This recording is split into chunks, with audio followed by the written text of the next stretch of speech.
खरं तर आमच्या महिलांचे हात शिवशिवत होते की अशा माणसाला ठेचून मारला पाहिजे म्हणून, परंतु आपल्याला कायदा आता घेता येत नाही. परंतु रेकॉर्ड ब्रेक वेळेमध्ये ही शिक्षा सुनावणी केली आहे आणि मला अगदी म्हणजे मनापासून हे वाटतं की विकृती ठेचून काढायला पाहिजे.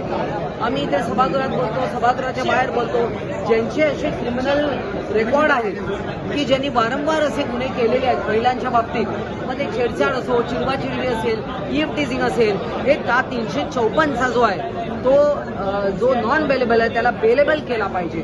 म्हणजे समाजात ही जी विकृती आहे ना, त्या असे विकृत माणसं समाजात फिरत असतात, त्यांना समज देऊन नुसतं चालत नाही, त्यांना कडक शिक्षा झाली पाहिजे. त्यामुळे 354 सारखे जे गुन्हे पण आहेत याला सुद्धा बेल मिळता कामा नये. अनेक प्रकरणांमध्ये न्याय मिळायला खूप उशीर लागतो, पण हा आज एक नवीन पायंडा बनलेला आहे की अवघ्या 2 ते 3 महिन्यामध्ये फास्ट ट्रॅक कोर्टमध्ये चालवून आरोपीला थेट फाशीची शिक्षा देण्यात आली.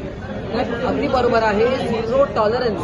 माननीय मुख्यमंत्री असेल, आपल्याला आठवतं की बदलापूरची जेव्हा घटना झाली तेव्हा माननीय उपमुख्यमंत्री आत्ताचे ते मुख्यमंत्री होते आणि तेव्हा विषय वेगळा झाला होता. तेव्हा तर पोलिसांना त्याचा एन्काउंटर करावा लागला, कारण पब्लिक आता लोकांची भावना अतिशय तीव्र आहे.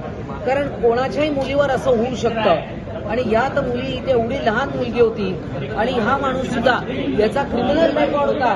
त्यांनी 2-3दा त्याचे स्वतः बायको सुद्धा म्हणत होती याला जिवंत ठेवू नका म्हणून. अशा पद्धतीचं ते होतं आणि त्यामुळे या माणसाला आता मरेपर्यंत फाशी.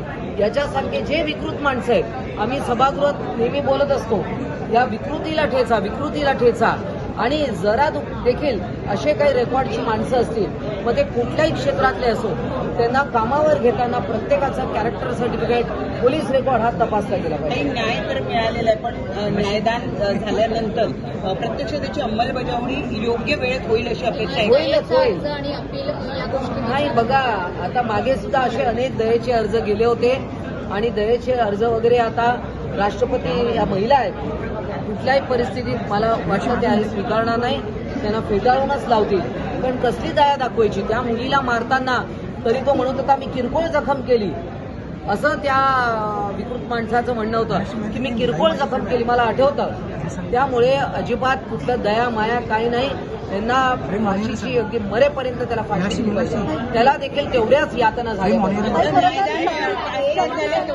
अंमलबजावणी फास्ट ट्रॅक झाली नक्की झाली पाहिजे आणि ते होईल असा माझा विश्वास आहे. शक्ती कायद्यासंदर्भात नुसती चर्चा होते तिथे नाही बघा, ऐका, बीएनएस जो कायदा आल्यानंतर याच्यामध्ये कडक शिक्षा आपण केलेलीच आहे ऑलरेडी. त्यामुळे शक्ती कायद्यापेक्षाही कडक हा सगळा विषय आहे आणि ऑलरेडी एक्झिस्टिंग कायदे सुद्धा तितकेच महत्वाचे आहेत. फक्त त्याची अंमलबजावणी आणि पोलिसांनी जर का रेकॉर्ड व्यवस्थित ठेवले, जबान्या व्यवस्थित घेतल्या, कारण याच्यामध्ये पोलिसांचा रोल अत्यंत महत्वाचा असतो आणि पोलिसांनी जर का रेकॉर्ड किपिंग सगळं व्यवस्थित केलं, व्यवस्थित पुरावे गोळा केले, सांभाळून ठेवले आणि ते योग्य वेळी कोर्टात उपस्थित केले, तर निश्चितच एकही आरोपी सुटणार नाही.